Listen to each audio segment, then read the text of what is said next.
Hello and welcome to EDU 509 week 3. Great work getting your assignments in. I am hoping to look through those in the next couple of days.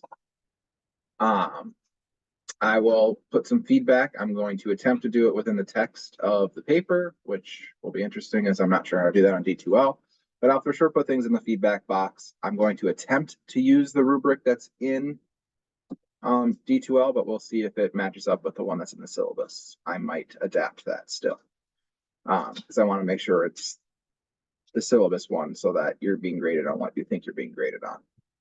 Social emotional learning is deeply embedded in all aspects of learning experiences at all age levels. This actually includes the adults in prison that I work with. Fun fact, I think it was Montana 2 years ago, I had a student who was going to the legislature because there was a bill introduced to ban social emotional learning. So just a little interesting tidbit of politics, which I try not to get into, but know that some of these things that we're talking about that we believe are best practices are actually being attacked in various arenas as not having a place in education.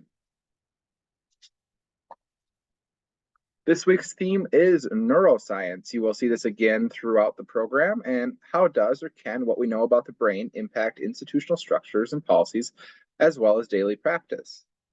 So really looking at brain chemistry and just how the actual chemical makeup of the brain can impact students' learning and how long-term stress and other things like that can alter it.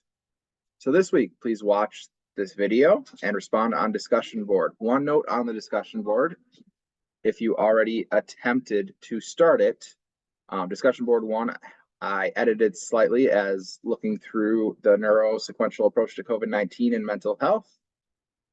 There wasn't 14 videos, there's one there. The other 13 are in the TED Talks. So I'll just summarize the content reviewed. So pick one of them. Provide an example of how the content in the video can be applied to your classroom, school, or organization, and what from Dr. Perry's dialogue applies to the organizational mission and vision statements, providing support for students and their families. That's discussion board 1. And discussion board 2, please review in depth what Dr. Bessel van der Kolk shares about children who have experienced trauma and the aftermath of shame or guilt. In addition, please peruse this article that's attached right here, in particular those pages 369 through 372. Post 3 suggested interventions or your own design interventions to understand and treating the feelings of shame or other feelings that children who have experienced maltreatment. Reminder for both of these, you need to respond to 2 cohort colleagues. Back to this. Video, websites, podcasts, and an article this week. There's a lot of videos, so you can choose how many of those you view. You can view them all, or you can just view the ones that you need for the discussion boards. Make sure you complete both discussion board activities as well as responding to this video and start looking ahead for assignment 2. So for assignment 2, the purpose is to identify organizational systems, policies, and procedures that support the concept of being trauma-informed. How does the mission or vision of the organization guide the organization's response to student and client trauma? You may find that those aren't actually in sync. What resources are available to teachers, staff, faculty, and/or organizational leaders to recognize and respond to those impacted by traumatic stress? In what ways is your organization intentionally providing evidence-based interventions and access to services for students affected by trauma? Again, they may not be. And that is something to discuss. Identify any gaps in the organizational structure that might be potential barriers to being trauma responsive. If there are gaps in the system structures, what recommendations do you suggest bridging them? Again, this paper should be written in third person, so the author's organization, the author's school. Of course, it doesn't list anything else. Um, 2 to 3 pages of written content, no more than 5, please.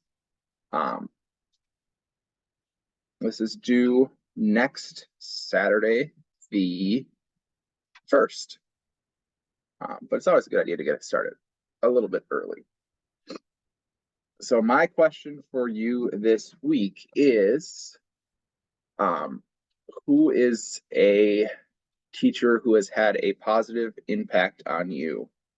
So it could be a mentor, teacher at your current job. It could be just a colleague. It could be somebody you had when you were in school. I had an excellent social studies teacher when I was in high school. He taught AP US history, and is probably the reason I went into teaching. He was just very fun. He took the content very seriously, but he made sure that everybody was learning and everybody was having fun. So have a great week. I look forward to reading through your assignments and seeing what you guys do in the discussion board this week.